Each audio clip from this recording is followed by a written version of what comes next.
வணக்கம். திண்டுக்கல் மாவட்டம் குடரோடு அருகே ஏற்பட்ட விபத்துல அந்த காரோட ஓட்டுநருக்கு கால் சிக்கி சுமார் அரை மணி நேரம் போராடி அவரை மீட்டு மருத்துவமனைக்கு அனுப்பி வச்சாங்க.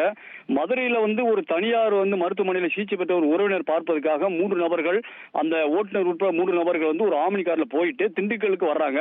வரும்போது குடரோடு அருகே சடையாண்டிபுரம் அந்த இடத்துல வரும்போது திண்டுக்கல் மதுரை தேசிய 4 வழி சாலையில வரும்போது அவங்களுடைய அந்த காரோட முன் டயர் வெடித்து ஒரு மின்கம்பம், அதாவது அந்த சோலார் மின்கம்பம் 2 ரோட்டுக்கு இடையில இருக்கு, அதுல மோதி கார் விபத்துக்குள்ளாகுது. இதுல 2 பேர் அதிர்ஷ்டவசமாக உயிர் தப்பிறாங்க.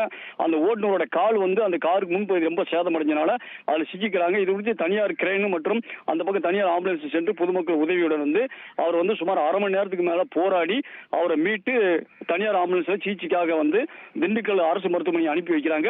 இந்த விபத்தால் அந்த பகுதியில் சுமார் அரை மணி நேரம் போக்குவரத்து பாதிக்கப்பட்டது. இதனால் சம்பவ இடத்துக்கு விரைந்து அமையநல்லூர் காவல்துறையினர் போக்குவரத்து ஒரு வழி சாலையில மாத்தி விட்டாங்க திண்டுக்கல் மார்க்கமாக. இந்த சம்பவம் இந்த பகுதியில் சிறிது நேரம் பரபரப்பை ஏற்படுத்தியது.